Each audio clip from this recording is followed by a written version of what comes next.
Bom dia a todos. Bom dia. Todos me escutam bem? Sim. Pessoal lá de trás, pessoal aqui da frente também? Também. Então, muito bom dia para todos nós, que, como a Delane falou, que a paz do Senhor esteja conosco hoje, nesta manhã, que nós possamos abrir os nossos corações para as inspirações do estudo e as nossas mentes também para absorver os conhecimentos que a gente vai aprender um pouquinho mais sobre hoje.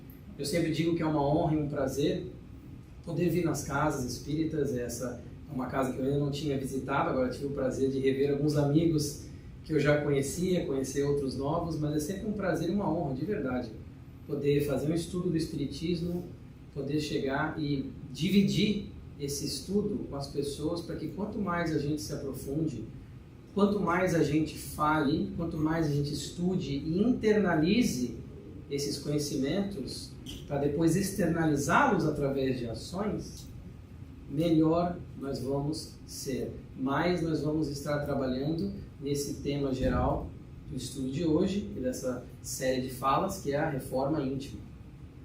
Então, as palestras espíritas, os estudos espíritas, no meu ver, eu gosto de falar que eles têm os dois Is. Eles servem para instruir, muitas vezes com alguns conhecimentos até mais técnicos, sobre talvez uma questão de mediunidade, como é que funciona, como é que o pensamento de fato molda os fluidos e tudo mais. E o primeiro I, instruir. E o segundo é o inspirar. Eu acho que, para minha concepção, todos os estudos e todas as palestras, eles têm esses dois Is. Eles servem para nos instruir e para nos inspirar. E hoje eu espero conseguir trazer um pouco dos dois para vocês, principalmente, quem sabe, o segundo, para se tratar de novo dessa questão da reforma íntima, tão importante nessa nossa caminhada evolutiva. E não podia ser diferente, nós vamos falar sobre como lidar com o egoísmo. Imprescindível falar sobre egoísmo quando a gente vai conversar qualquer que seja sobre a reforma íntima. O orgulho e o egoísmo, tanto que nós ouvimos que os espíritos nos comentam, que os benfeitores espirituais falam que são as duas chagas que nós devemos ainda trabalhar nesse ponto evolutivo que nos encontramos. E hoje nós vamos ver justamente um deles, o egoísmo. Então, como lidar com o egoísmo? E se tratando do espiritismo, eu gosto nas minhas palestras de trazer um pouco sobre o Kardec, né, sobre o Pentateuco kardeciano. Hoje eu vou trazer partes do Evangelho segundo o Espiritismo e parte do Livro dos Espíritos. No canto superior direito, vocês sempre vão ver que tem um livrinho ali. Essa é a fonte dos meus slides. Então, para quem gostar do que está escrito, já passa ali, já garante a sua cópia. Eu já vou em casa, já leio. Eu gosto sempre de deixar a biblioteca bem ativa. Então, está ali o livrinho na direita. Se tiver alguma dúvida onde é que veio, vai estar sempre na direita, canto superior direito. O Evangelho segundo o Espiritismo, meus irmãos, ele vai dizer o seguinte: o egoísmo, esta chaga da humanidade, tem que desaparecer da Terra, porque impede o seu progresso moral. É o Espiritismo que está reservada a tarefa de fazê-la, a humanidade, elevar-se na hierarquia dos mundos. Esta chaga moral. Eles falam sempre da questão do desenvolvimento, da evolução moral e intelectual, e no ponto intelectual os espíritos já nos falam que nós já atingimos um nível suficiente, por assim dizer, para esse salto, como nós vamos ver até nesse maravilhoso evento que vai começar semana que vem, desafios da transição planetária. Nós vamos ver essa transição, eles vão falar sobre a transição justamente do nosso planeta Terra, como provas e expiações para o mundo de regeneração. Então, esta chaga moral, ou seja, impede o progresso moral, que é o progresso que falta para a gente. Esse é o progresso que nós ainda estamos galgando, que nós ainda estamos tentando vencer, conquistar em nós mesmos. E egoísmo é um desses dois grandes impedimentos que nós temos para o nosso progresso, nosso adiantamento moral, como todos nós vamos fazer eventualmente, porque a lei do progresso é inevitável, mas cabe a cada um de nós trabalhar nessa questão do egoísmo para que esse progresso moral se faça de uma forma concreta e sem delongas. E eles vão dizer ainda assim, é o espiritismo que está reservada a tarefa de fazê-la elevar-se na hierarquia dos mundos. Porque o espiritismo, que já quase vai completar os seus 200 anos, mais um pouquinho aí, é esse consolador prometido pelo Cristo. Ele é esse conjunto de conhecimentos que já foram transmitidos anteriormente, mas que por motivos diversos das nossas próprias falhas como seres humanos em evolução, não conseguimos aplicar ainda. E é o Espiritismo, então, que vem descortinar coisas sobre a imortalidade da alma, fazer um estudo em que tenha a base científica, a base da religião, a base da filosofia, os 3 pilares. Então, o Espiritismo, o E maiúsculo, que cabe essa função de ajudar ao quê? A ser essa luz que vai nos guiar através do seu conhecimento e das suas inspirações. Então, a gente vê isso na questão do Evangelho. Eles vão dizendo assim: o egoísmo é, pois, o alvo para o qual todos os verdadeiros crentes devem apontar as suas armas, sua força, sua coragem. Eu sublinhei, botei em negrito a palavra coragem. Digo coragem porque é preciso mais coragem para vencer a si mesmo do que para vencer os outros. Prestem atenção, meus amigos, no que eles estão falando. É preciso mais coragem para a gente vencer a batalha interna, para a gente realizar a reforma íntima, do que para vencer os outros. Porque no final das contas, nós somos responsáveis por aquilo que somos, por aquilo que fazemos, não pelo que os outros fazem ou o que os outros são. Nós somos responsáveis por nós. E essa é uma batalha difícil. E todos nós que estamos aqui, encarnados e desencarnados, já vemos quão difícil é, porque a gente vem travando essa batalha há um bom tempo. Principalmente por estarmos aqui hoje e não num planeta lá divino, céu celeste. Então, para a gente ver justamente o quê? Coragem. Porque realmente é preciso que a gente tenha coragem, ânimo, força. Quantas mensagens, né, dos benfeitores, da Joana, do Emmanuel, a gente não vem falando dessa questão de coragem. Porque é preciso coragem. É preciso coragem para a gente fazer a mudança, a reforma íntima. Até porque se a gente for pensar, tem na mensagem 177 do O Caminho, Verdade e Vida, o Emmanuel, fotografado pelo Chico, esse livro, chama-se Opiniões Convencionais. Eu não lembro ela de cabeça, mas ela mais ou menos ela vai dizer assim, para a gente não se atentar às opiniões convencionais, porque elas estão muito atreladas ao tradicionalismo. Então ele vai dar vários exemplos muito bons, falando assim, se toleras ofensas, chamam-te de tolo. Se perdoas sem segundas intenções, chamam-te de covarde.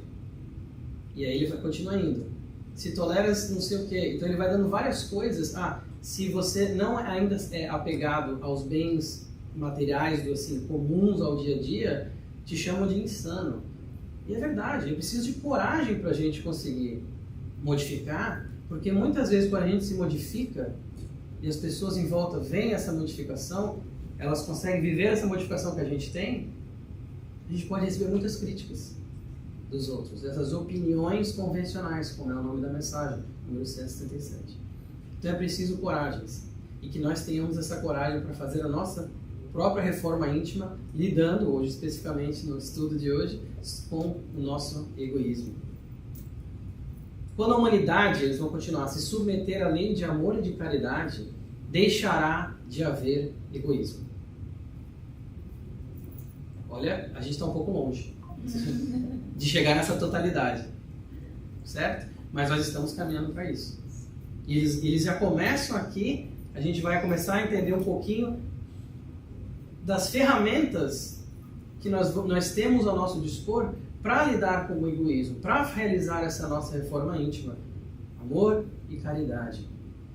Quando essas duas leis, quando essas duas práticas, porque elas não são só teoria, quando essas duas práticas se tornarem uma coisa intrínseca, uma coisa que nós vamos realizando todos os dias, com todo o nosso coração, com toda a nossa alma, nós vamos chegar numa situação em que o egoísmo vai morrer. O egoísmo vai ser sufocado de uma forma positiva por essas coisas que vão de fato nos engrandecer a alma. Estamos caminhando por esse estado, eu coloquei ali, porque eu acho que a mensagem do Consolador, eu sempre gosto de trazer esse ponto, que o Espiritismo, ele traz essa esperança. Ele traz esse ânimo que a gente precisa nas nossas batalhas contra nós mesmos, no dia a dia. Então o Espiritismo, ele traz mensagem consoladora. Expulsai o egoísmo da terra para que ela possa gravitar nas escalas dos mundos. Eu imagino como sendo estudo, para quem está vendo pela primeira vez, tem diferentes escalas dos mundos, no Evangelho segundo o Espiritismo, no capítulo Há Muitas Moradas, falando sobre muitas moradas na casa de meu pai, tem mais sobre essa questão da transição planetária, dos mundos. Nós estamos gravitando, mas ele fala assim, essa mensagem: expulsai o egoísmo da terra para que ele possa gravitar na escala dos mundos, pois já é tempo de a humanidade envergar sua veste viril. E para isso é preciso que primeiro o expulseis do vosso coração. Como é que é aquela expressão? A boca fala do coração está cheio. E as atitudes, as nossas ações que a gente tem no dia a dia, porque não é só quando a gente está nesse ambiente aqui extremamente propício para fazer o bem, para ser caridoso, para sorrir, que a gente tem que ser a melhor versão de nós. É todos os dias, são os pequenos momentos. Até porque, como a Joana fala, mesmo que não saibas, no Vida Feliz ela fala isso, és exemplo para alguém. E às vezes esse alguém é alguém que a gente não está vendo com os olhos da carne. Nós estamos sempre sendo observados, estamos sempre com esse intercâmbio entre nós e o plano espiritual, como nós aprendemos também no Livro dos Espíritos. Então, expulsai do vosso coração. E essa mensagem, ela é assinada em 1861, em Paris, por Emmanuel. Olha que legal. Nosso queridíssimo benfeitor, como já venha ajudando nessa construção da base histórica do Espiritismo, que é esse reflexo do cristianismo para o momento que a gente se encontrava, para o momento que a gente se encontra, que é exatamente aquilo que a gente precisa para dar esse salto, para expulsar o egoísmo, o orgulho dos nossos corações. Alguém tem alguma dúvida? É um estudo, podem perguntar, podem comentar, fiquem à vontade. So far, so good, ok. Onda. Toda a moral de Jesus se resume na caridade e na humildade, isto é, nas duas virtudes contrárias ao egoísmo e ao orgulho. Caridade e humildade são essas antíteses para o egoísmo e o orgulho. Mas nós podemos ir mais além também. A caridade também auxilia no orgulho e a humildade também no egoísmo, que é o nosso foco de hoje. Porque muitas vezes, se nós pensarmos no egoísmo, o ismo como o sufixo ismo como sendo... Eu até fui lá no dicionário e falei, pô, tem tanta palavra com ismo, né? E as definições são as mais abrangentes, mas de uma forma geral é uma coisa que são um conjunto de ideias, um conjunto de comportamentos e tudo mais. Então, assim, ismo. Então, esse egoísmo, mas a humildade também serve como uma ferramenta para combater o egoísmo, quando nós pensamos, por exemplo, que o egoísmo, e olha só, o dicionário fala que o egoísmo é um amor exacerbado a si próprio ou às suas coisas, ou algo assim. Que é uma definição sem teor espírito, porque o amor próprio, o amor exacerbado, o amor não vai gerar egoísmo, nunca, né? Então a gente vê que é uma definição ainda do dicionário que obviamente não leva em consideração essa questão de fato do que é o egoísmo, na visão espírita, na visão cristã. Mas para a gente entender um pouco, na humildade, como combatente ao egoísmo, como ferramenta para se desmantelar esse egoísmo que nós ainda possuímos, pensemos nas ações egoísticas que muitas vezes nós temos, em que falta humildade até para reconhecer que foi um ato egoístico, que a gente agiu com egoísmo. Quantas vezes não é mais fácil a gente apontar o dedo para o outro e ver como a pessoa foi egoísta, e a gente tem uma atitude às vezes parecida 2 dias atrás, 1 dia atrás, no mesmo dia. Se a gente tiver humildade, que Jesus falou, que a humildade é uma das características que aproximam de Deus. Então, assim, se a gente tiver humildade, é mais uma ferramenta aqui que a gente está aprendendo. Nós conseguiremos também trabalhar essa questão da reforma íntima, dissolvendo a força que o egoísmo ainda tem sobre nós mesmos, a força que o egoísmo ainda tem de nos prender nessa nossa tentativa de continuar evoluindo, nessa nossa caminhada evolutiva. E eles vão dizer mais ainda no Evangelho. Eles falam que a fonte do mal reside no egoísmo e no orgulho. E o egoísmo, ele é a negação da caridade. Negação da caridade. Nós já vimos 2 slides anteriores a questão do amor e da caridade. como que eles são importantes nesse combate ao egoísmo, na nossa reforma íntima. E eles vão dizer justamente que a fonte do mal reside nessas duas chagas, no egoísmo e no orgulho. E o egoísmo por si só é a negação da caridade. Ou seja, nós aprendemos que o egoísmo ele aprisiona a alma, enquanto que a caridade a liberta. Nós vamos aprendendo através de mensagens, de livros. Não faltam livros na nossa seara espírita, esse manancial que o Espiritismo nos traz, que vai falar sobre essas questões do egoísmo sendo a negação da caridade de uma forma até muito prática.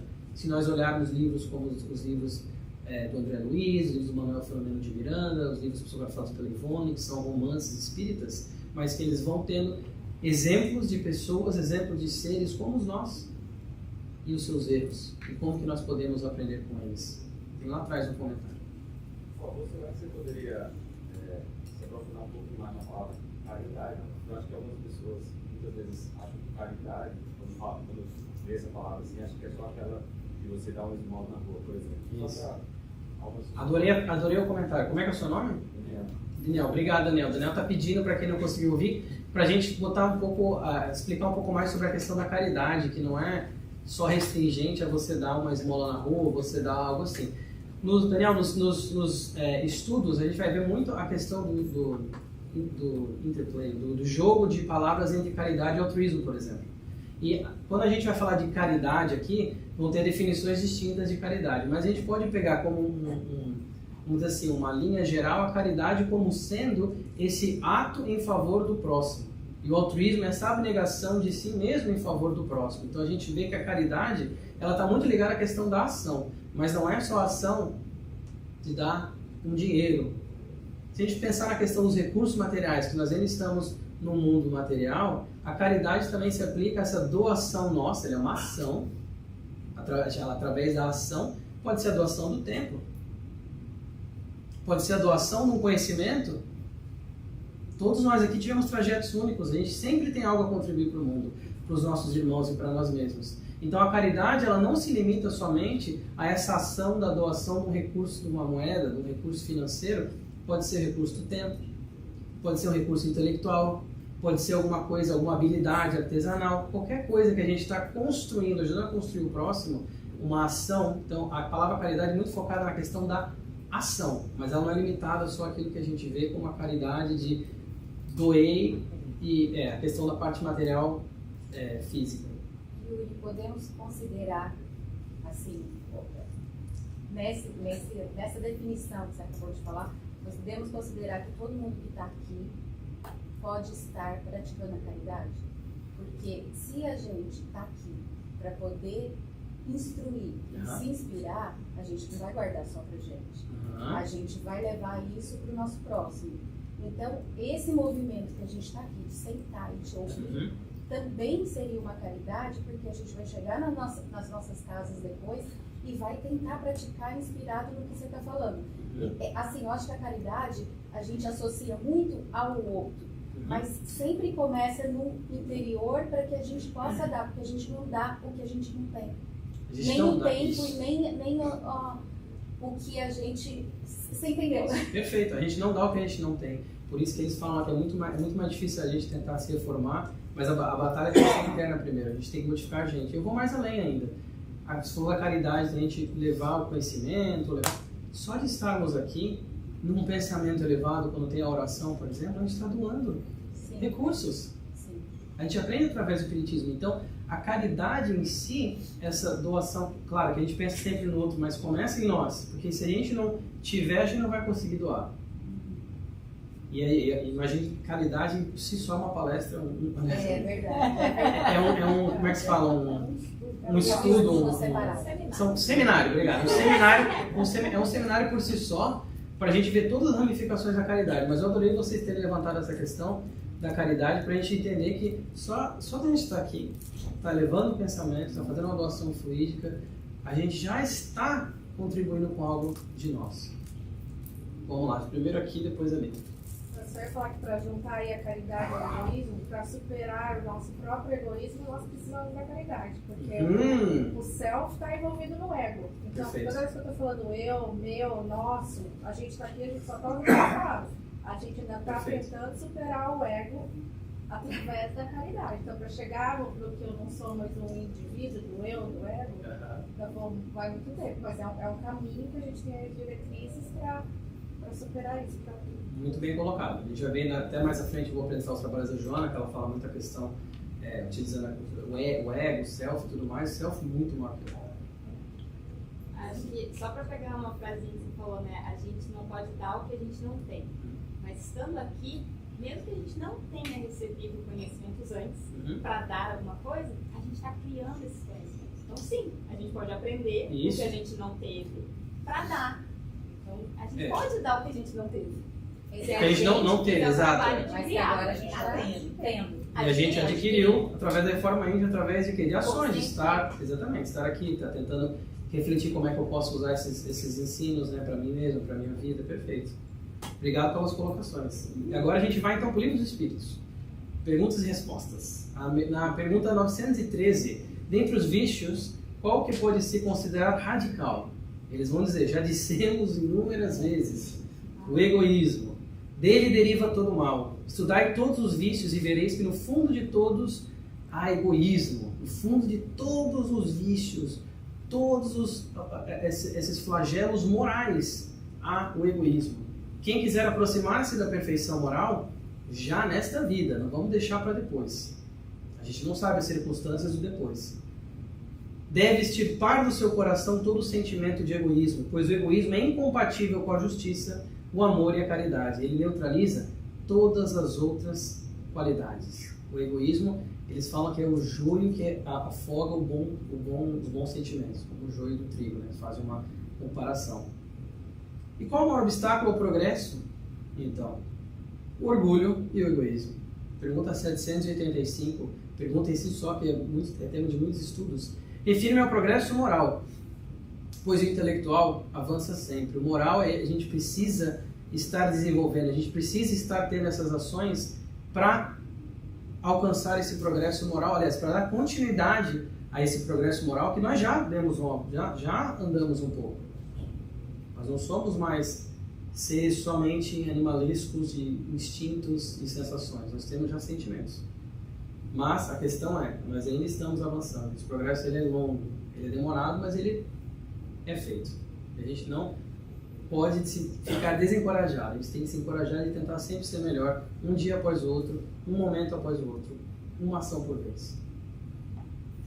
Por ser inerente, agora a pergunta 915, pessoal, a espécie humana, olha só, o egoísmo não constituirá sempre um obstáculo ao reinado do bem absoluto na Terra?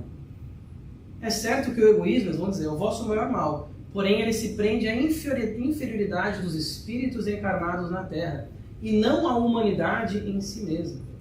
Ora, depurando-se por encarnações sucessivas, os espíritos, com E maiúsculo, perdem o egoísmo. E no capítulo Há Muitas Moradas na Casa de Meu Pai, tem outros capítulos do Evangelho que vão abordar essa questão da nossa depuração espiritual. E uma coisa interessante que eles falam sobre a Terra, eles falam que pode ver que a humanidade está com H maiúsculo, isso está no próprio texto, não foi o que coloquei. Eles falam que a humanidade em toda não se encontra só na Terra. Alguém pode falar, mas como assim a humanidade? Eles falam que a humanidade são todos os seres dotados de razão. É uma definição bem abrangente, mas é uma definição para a gente entender que existem muitas moradas na casa de meu pai. Tem muitos orbes nesse universo que nós não conhecemos nem um grão de areia frente a um oceano, uma praia. Tem muitos orbes que vão servir de adiantamento perfeito para aqueles espíritos que necessitam estar naquele local. Essa é a humanidade com H maiúsculo que precisa estar naquele local, naquele momento. Olha aí, falando de como lidar com o egoísmo. Qual que é o meio de destruir-se o egoísmo?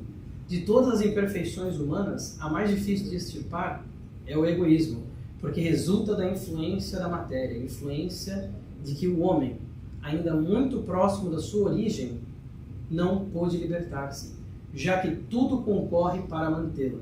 Suas leis, sua organização social, sua educação. O egoísmo se enfraquecerá com a predominância da vida moral sobre a vida material. É uma resposta, como a gente fala em inglês, loaded. Tem bastante coisa aqui para a gente destrinchar, mas só para a gente dar uma pincelada, vejamos que eles falam da questão da influência da matéria e como nós somos influenciados pela matéria.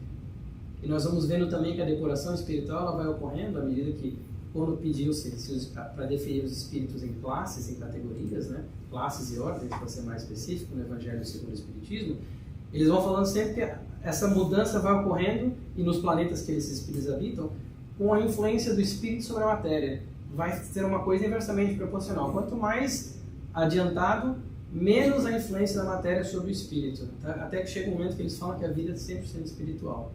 Mas nós ainda estamos como matéria, nós estamos bem ainda arraigados na questão material. E, como não tem como ser diferente, eles falam que a influência da matéria, ela vai fazer o quê? Ela dificulta a extirpação do egoísmo. Porque a gente pensa em egoísmo até numa questão bem simples, né? O egoísmo é esse apego ao material, por exemplo, ao querer ter mais que o outro, ao querer olhar só para mim, ter mais acumulação de bens, acumulação uma coisa desenfreada, amor a essas coisas materiais, as coisas que são passageiras, aos tesouros que enferrujam, que as traças podem comer. Né?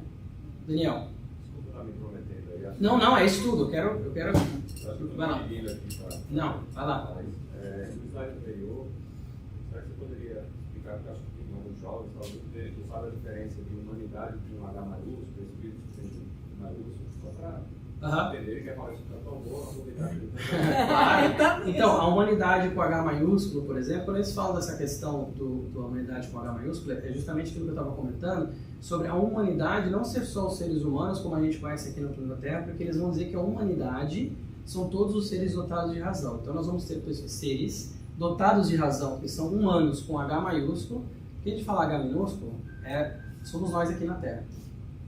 H maiúsculo abrange muito mais, é a mesma palavra, mas com essa mudança do H maiúsculo, eles querem explicar justamente a questão de que abrange muito mais seres dotados de razão que nós não conhecemos, desconhecemos a existência e tudo mais, mas que eles existem. Porque tem, como eu falei, tem tanto planeta, tem tantas orbes que a gente não faz ideia de todas as moradas que existem e os graus delas, porque elas variam de grau em grau. Mas bom ponto, não fiquem envergonhados de levantar a mão, por favor. Agora a gente vai transicionar para a Joana de Ângeles, a série psicológica da Joana de Ângeles. E eu fiz esse teste, todos os 16 livros têm menção ao egoísmo. A gente não tem 3 horas aqui juntos. Sorte para vocês não ficarem me ouvindo 3 horas. Então eu trouxe alguns livros da Joana de Ângeles aqui, que tratam dessa questão do egoísmo de uma forma bem pontual. De novo, plano de direito superior, nós temos a fonte, plenitude. Ela vai dizer... O nome desse livro é muito bom. Esse livro é um livro... Seu Geraldo, bom esse livro, né? O nome é excelente, plenitude. Ela vai dizer, olha só, o altruísmo. A gente estava falando antes de caridade, altruísmo, né? Antítese do egoísmo cicatriza as lesões da alma, que este produz, que o egoísmo produz, fomentando a vigência da saúde integral. A série psicológica inteira da Joana de Ângeles, ela foca muito nessa questão, ela trata muito das coisas psicológicas, utilizando-se, né, ela fala psicologia transpessoal, a Analytic Psychology de Jung, Carl Jung, mas ela vai sempre falar dessa questão da saúde integral, do ser humano como atingir essa sua plenitude espiritual. Ela vai dizer que o altruísmo, olha só, ele é antítese do egoísmo, ele cicatriza, achei muito linda essa frase, as lesões da alma, formadas pelo quê? Pelas lacerações provenientes de atos egoísticos. Ela vai dizer também, o desejo de posse, de gozo, de superioridade que tipifica o egoísmo na área libertadora do altruísmo, se converte em anelo de doação, de felicidade e de fraternidade. Olha que belo que ela está dizendo. Então, o desejo de posse, de gozo, de superioridade, porque a gente pensa no egoísmo, a gente viu no slide anterior, a questão do materialismo ainda está ditando muito das nossas ações, das nossas atitudes perante as coisas, e ela vai dizer justamente que esse desejo de posse, de gozo, de superioridade, que são todas coisas passageiras. Tudo isso, os títulos passam, as posses passam, isso aqui vai passar, assim. E o que fica depois? E ela vai dizer justamente isso, olha que legal, na área libertadora do altruísmo, é convertido em anelo de doação, de fraternidade, de felicidade. de novo, que a gente use isso como inspiração para esses atos altruístas, atos que a gente vai praticar justamente aquilo que a gente estava falando sobre a caridade. Ao lado das origens kármicas do sofrimento, a Joana vai dizer nesse livro aqui, surgem as causas atuais, quando o homem o busca mediante a irresponsabilidade, a precipitação, a prevalência do egoísmo, que o incita à escolha do melhor para si em detrimento ao seu próximo. Melhor para si, olha só, em detrimento do que é melhor para o nosso irmão e nossa irmã de caminhada. É isso que ela está dizendo aqui. E os sofrimentos que são causados por escolhas egoísticas? Agora eu vou perguntar para vocês. Quem consegue me dar um exemplo de um sofrimento que não é kármico, que foi gerado, vamos supor aqui, até onde a gente saiba, né? Nessa vida, por uma causa egoísta, por um ato do egoísmo. Pode falar, amigo. Todo excesso de consumo, seja lá do que for, do excesso de ser Perfeito. assim, consumido, né, de uma forma geral, causa desequilíbrio, fazendo flagelo do próximo, né? E talvez nós, 20% dos que consomem tanto, sejamos causadores dos flagelos dos outros 80%, população do globo. Pois é. Então, um ponto bom foi essa questão dos excessos, né? E os excessos, eles são... né? A gente acaba indo nos excessos pelo egoísmo, por querer ter mais e mais e mais e não ter esse freio moral para a gente conseguir lidar com isso. Então, muito bom ponto. O sofrimento vem com essa conscientização do excesso, aí gera culpa. Aí a gente pensa na próxima fase. Da culpa, né? Então, é interessante a gente pensar uma forma assim, até visual da questão da culpa. Não lembro onde que eu li isso, mas eu li faz muitos e muitos anos. Eu gosto de visualizar como se fosse uma linha. A culpa que a gente sente, ela é maior, tem uma proporcionalidade aí. Aquilo que a gente sabe no fundo que a gente deveria fazer e aquilo que a gente fez. Quanto maior for essa discrepância, maior a culpa. Vou repetir, quanto maior a discrepância entre aquilo que eu sei que eu deveria ter feito e aquilo que eu fiz, quanto maior for essa discrepância, maior essa linha, essa distância, maior é a culpa. Então, um visual que eu aprendi, eu não lembro aonde, mas faz muitos e muitos anos, e você falou isso, eu pensei nisso agora. Eu vejo assim, na própria história, por exemplo, os ditadores. A gente tem o exemplo de Hitler, tem exemplo atual hoje na Venezuela, que é o Maduro. E o que está acontecendo? Isso é puro egoísmo. Você for olhar, é puro. Não tem outra. Igual Hitler. Achava que ele era o puro, que a raça pura, e o resto judeu podia ser todo exterminado do mundo. Um amigo falou do exemplo dos ditadores, realmente, isso aí baseado nos excessos, baseados naquilo que ele deveria fazer, mas não faz. E todos esses excessos, essa procura do poder, né? Eu vou dar um exemplo, assim, talvez eu tenha que sair correndo que eu vou ser linchada. Você a porta aqui já. Não, aqui não vão linchar. É por isso que eu tô em segura. A gente só crucifica.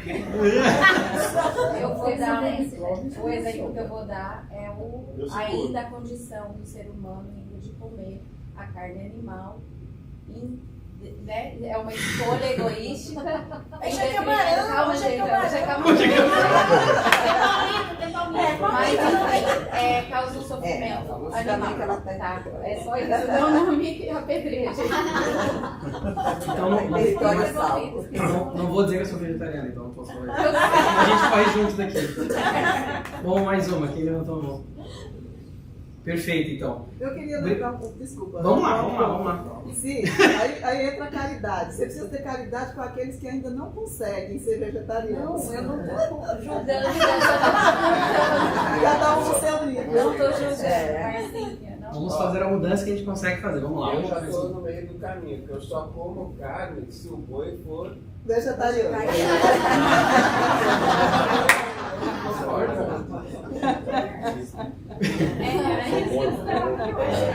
É isso aí.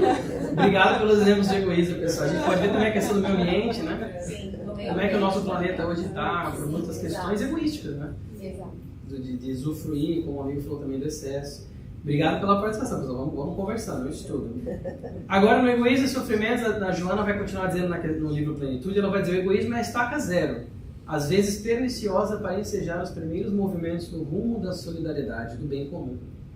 Pior que ele é o desinteresse, a morbidez da indiferença, deixando transparecer que o amor está morto, não obstante se encontre dormindo, aguardando o estímulo correspondente para despertar. Nós somos família divina, nós temos o potencial do amor verdadeiro em nós já.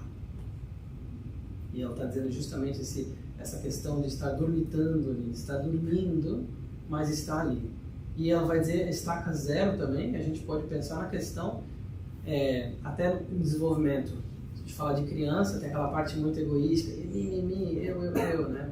Egocêntrica, etc. Como a gente pode querer entrar em detalhes aqui, mas nós nessa nossa caminhada como humanidade com H maiúsculo, nós vamos caminhando e nós vamos, sim, tivemos que ser egoístas talvez no início para poder sobreviver também. Mas hoje em dia, no mundo que nós encontramos já, não cabe mais esse tipo de egoísmo. E agora a gente muda então para o Amor Imbatível Amor, ó, outro livro da Joana que eu trouxe para vocês aqui, falando sobre a questão do egoísmo. O egoísmo é um remanescente cruel do primitivismo, olha o que eu acabei de comentar, que predomina na natureza humana, responsável por inumeráveis males, comanda os indivíduos que vilipendia, os grupos que entorpecem moralmente, as sociedades que o egoísmo submete ao seu jugo. Então a Joana de Ângeles está falando do egoísmo sendo pernicioso e permeando várias questões, não só individual, mas a questão do grupo como nós aqui, por exemplo, e a questão da sociedade, uma escala maior.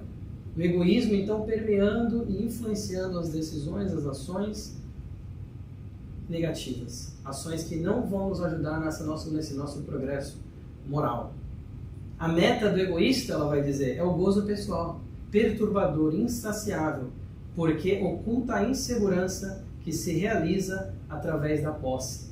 Então ela está já tocando uma questão da insegurança, em que muitas vezes o egoísmo como combustível leva a pessoa, e eu falo isso de uma forma até parece uma linguagem passiva, né? O egoísmo leva a pessoa através do ato egoísta, vai lá e tenta adquirir talvez a posse, tenta adquirir coisas para compensar talvez uma insegurança, para tentar suprir às vezes um vazio existencial que ela acha que vai suprir com um bem material, mas que ela não supre. E no fundo ela sabe. A Delane estava falando aqui no começo sobre a fome, a sede de Jesus. E é essa carência que nós sentimos às vezes no imo da alma, que a gente não consegue abastecer com coisas materiais. Não conseguimos abastecer com coisas verdadeiras, com coisas materiais, coisas passageiras, impulsionadas pelos nossos atos egoísticos. Vou dar uma pensada assim junto contigo. Se a gente olha para o egoísmo, os atos egoístas acontecendo, psicologicamente falando, como o Joana traz para a gente, o que está por trás desse egoísmo, como tu está trazendo, seria a emoção básica do medo, né? Medo dessa insegurança, um medo de não ser amado, um medo de faltar para mim, um medo de faltar para minha família, vão minando as atitudes, as ações dessa pessoa que vai criando esse egoísmo. Né? Então esse excesso. Então se a gente olha para esse medo de não ser amado, que é o maior medo do ser humano, medo de não ser acolhido, não ser aceito, a rejeição, a gente precisa estar olhando para esse medo. Se a gente olha para esse, eu tenho tanto medo de ser amado, a gente não olha que Deus ama a gente do jeito que a gente é. E já é amado. E a gente já é amado. No fundo a gente já é amado. Mas é um bom ponto que a Canda traz. Entra super quando a Joana fala, né, que o combate ao medo também é a fé. Isso. É você acreditar que isso existe. E essa fé, como o Espiritismo traz, muita questão da fé raciocinada, né, que eu adoro. Então, assim, não é uma fé cega, não é uma fé que a gente, talvez em outras vezes aqui, a gente pintava uma cruz no escudo e ia lá matar em nome de Deus. Não é essa fé. A gente não fez isso. Não, aqui tá todo mundo espírita, aqui a gente já está em outro nível, não tem essa. Ninguém está espiando nada. I know you. I know you. Você tá andando junto tem tempo. justamente isso. A Joana traz muita questão também que ela usa os termos, né, do consciente, do inconsciente, a questão do Jung e tudo mais. E é justamente isso, que às vezes a gente trazer esse inconsciente à tona para a gente poder lidar com isso. Olha pra trás, né? Exato. O egoísmo, olha só outra questão que ela vai trazer do egoísmo também, pessoal. O egoísmo é invejoso. Olha só, quantas vezes a gente já pensou que o egoísmo é invejoso? Porque aspirando tudo para si, lamenta o prejuízo de não conseguir quanto gostaria de deter. E aqui a gente põe um parênteses, materialmente. E por isso inveja o corpo que não se lhe submete, preferindo matá-lo na insânia em que se debate. A Joana ela vai ainda mencionar nesse capítulo que o ego estabelece mecanismos patológicos inconscientes de depressão, porque quando ele se sente frustrado com a impossibilidade de ter esse domínio sobre o corpo. Mas ela fala que no final, essa autopunição, ela acaba passando porque o self é muito maior que o ego. E a questão das que ela fala, da plenitude, da saúde integral, sobrepõe e prevalece porque a alma permanece após o corpo. O corpo passa. O egoísta é o exemplo típico da autonegação, do descaso que tem do si profundo. Então a gente vê na questão da autonegação, que causa até um pouco entrando na questão que você falou do medo, do descaso que tem pelo si profundo, descaso que tem até pelas questões muito maiores do que o ego como esse intermediador do exterior e do interior, ele traz pra gente. No livro Psicologia da Gratidão, olha só, mais um livro da Joana, pessoal. À medida que os instintos abrem espaços para as emoções, o amor ensaia os seus primeiros passos em forma de bondade e de gentileza para com os outros, caracterizando o desenvolvimento ético-moral. Olha só, os instintos abrem espaços para as emoções. No Evangelho segundo o Espiritismo, a gente aprende que no começo, o ser humano, ele era instinto, isso tem até um diagrama, depois ele passa as sensações e depois para os sentimentos. E o cume dos sentimentos é o amor. Aliás, o amor ele é o alfa e ômega, ele é o começo e o fim. Ele é a base e o topo. Então, a gente vai vendo também, a Joana trazendo essa questão dessa evolução do pouco a pouco, do passo a passo. O amor assinala-se nessa fase através do anseio de servir, de contribuir, de gratular. Então, a gratidão sendo essa demonstração amorosa. Nessa fase, o significado existencial torna-se relevante, proporcionando a mudança do comportamento egoísta e ensaiando as primeiras manifestações de gentileza e de altruísmo. Altruísmo que nós já aprendemos que é a antítese do egoísmo, porque ele cicatriza as lesões deixadas na alma pelo egoísmo, como nós vimos no Plenitude, certo?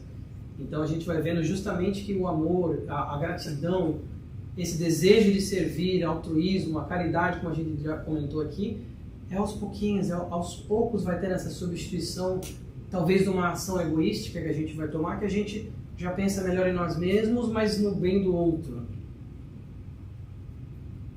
O exercício, portanto, ela vai dizer, da afeição que se gratula e se expressa de maneira gentil, enriquece a emotividade superior, empobrece o egoísmo e desenvolve o self, que se libera de algumas das imposições do ego. E a Joana também trazendo essa questão da transpessoal.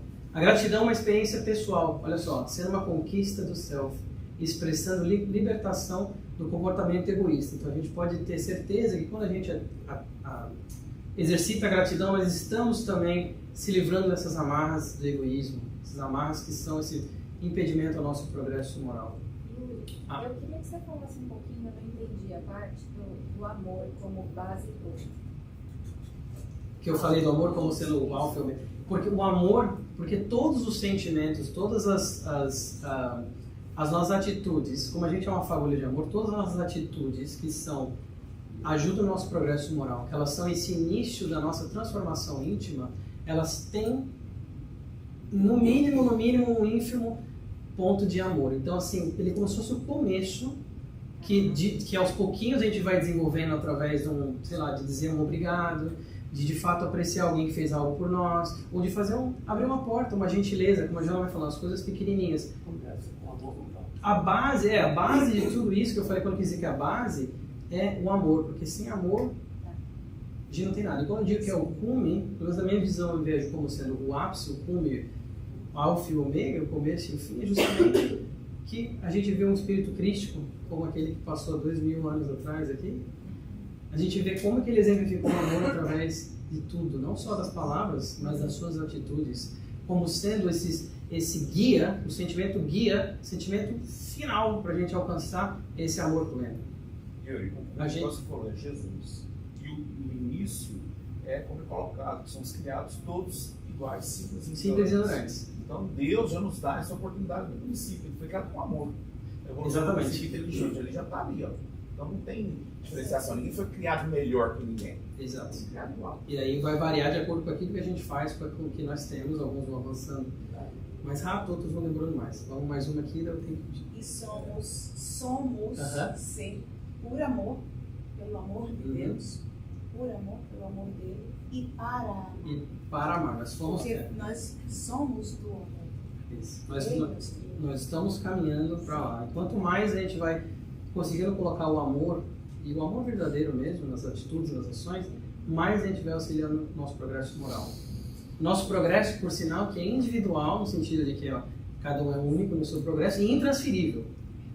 É uma coisa importante a gente também citar, e a Joana vai falar aqui daqui a pouquinho dessa questão da transferência da responsabilidade. Agora, no Jesus, e o Evangelho, à luz da psicologia profunda, tem um capítulo, o capítulo 14, pessoal. O egoísmo. É um capítulo só sobre o egoísmo. Aí eu trouxe algumas partes aqui, porque, de novo, daria para fazer uma palestra só para esse capítulo. Ela fala assim, o egoísmo é a úlcera moral que degenera o organismo espiritual da criatura humana. Úlcera moral.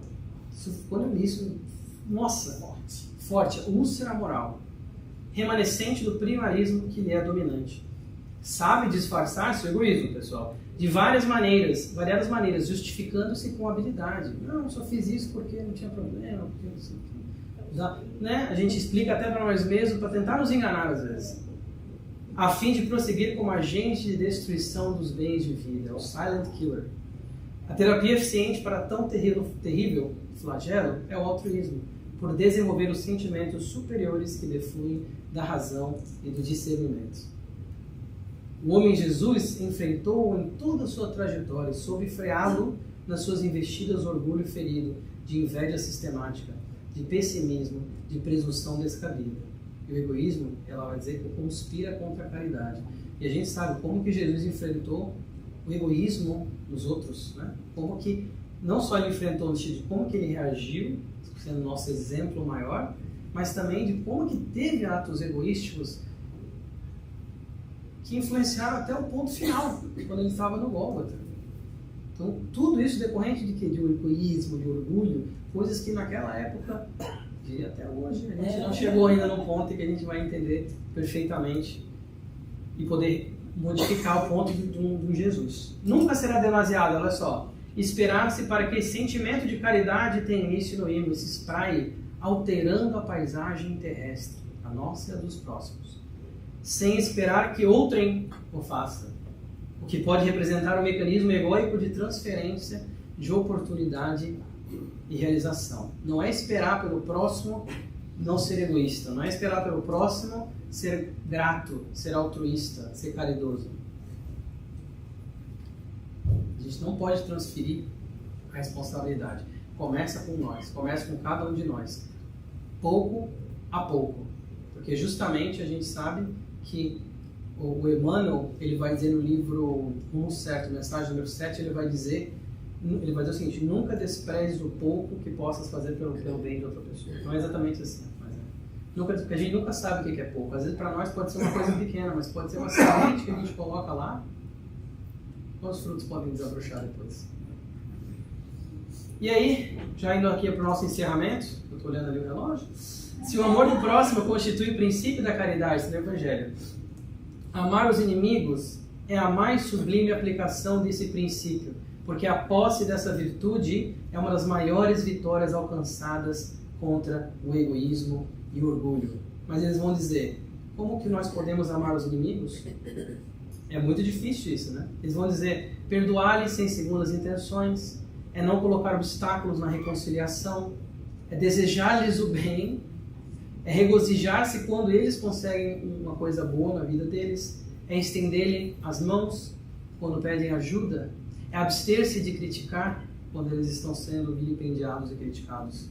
E tudo que possa prejudicar, eles vão finalizar dizendo que é restituir-lhes todo o mal com o bem. Essa resume tudo. Restituir-lhe todo o mal, esse suporte, o Emmanuel fala muito de supostos inimigos, com o bem. Para praticardes a lei de amor, tal como Deus o entende, é preciso que chegueis passo a passo a amar a todos os vossos irmãos indistintamente, aqueles que a gente gosta e aqueles que a gente talvez não gosta tanto. A tarefa é longa e difícil, olha a mensagem de esperança, pessoal, mas será realizada. Deus o quer e a lei de amor constitui o primeiro e o mais importante preceito de vossa doutrina, porque é ela que um dia matará o egoísmo, seja qual for sobre a forma que ele se apresente, visto que além do egoísmo pessoal, há também o egoísmo de família, de casta, de nacionalidade, como a Joana também mencionou, do egoísmo permeando vários pontos, do meu grupo, da minha sociedade, uma nacionalidade. E então, para fechar o nosso estudo de hoje, pessoal, eu trouxe aqui um checklist. Como lidar com o egoísmo, então? Para resumir tudo aquilo que a gente já viu no Evangelho, no Espiritismo, nos Espíritos, nos livros da Joana. Paciência na nossa caminhada evolutiva. Paciência é essa virtude tão esquecida atualmente, tão pouco trabalhada nos dias frenéticos da atualidade, que tudo tem que ser para ontem. A gente ter paciência com o nosso mundo, mas paciência conosco também, que é uma caridade. Caridade para com o próximo, eu vou ter com o próximo, claro que conosco também. Altruísmo para com os necessitados. Altruísmo é essa abnegação de si em favor do outro, essa doação. Humildade para reconhecer as oportunidades. Que oportunidades? Os erros também. Porque o erro é uma oportunidade de acerto. Então a gente, para mudar, para reconhecer o erro, ter humildade de reconhecer que nós ainda estamos evoluindo, que nós ainda estamos chegando lá. Perdão para com os egoístas, e se esse egoísta for nós mesmos, o auto-perdão. Certo? Gratidão como hábito sincero, que a Joana tanto fala, como esse hábito. Eu botei a palavra hábito aqui, porque ele é uma prática, ele é um hábito, ele é pouquinho em pouquinho a gente ser grato. A gente fazendo coisas que vão nos propiciar a enxergar as coisas. Quando a gente abre o olho no dia que a gente acorda, obrigado, Senhor, por mais um dia. Eu estou aqui, eu estou com uma oportunidade única, uma encarnação única de me melhorar e de mudar. Com as pessoas que estão ao meu redor, que têm que estar ao meu redor, que eu tenho que me modificar e ajudar a modificá-las também. E a gente crescendo em conjunto, vamos propiciar que a gente consiga elevar irmos muito elevados, alcançar irmos muito elevados, né? E muito, eu botei sublinhado ali, e em maiúsculo, muito amor. Esse aqui então é o checklist de como lidar com o egoísmo de uma forma consoladora, mas de uma forma também inspiradora e prática, que a gente consiga fazer entendendo que é de pouquinho em pouquinho.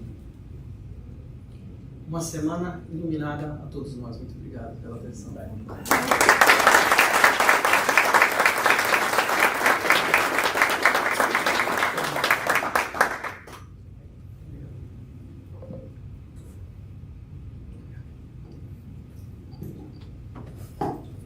Gostaram, gente? Nossa! Bom, né? Então,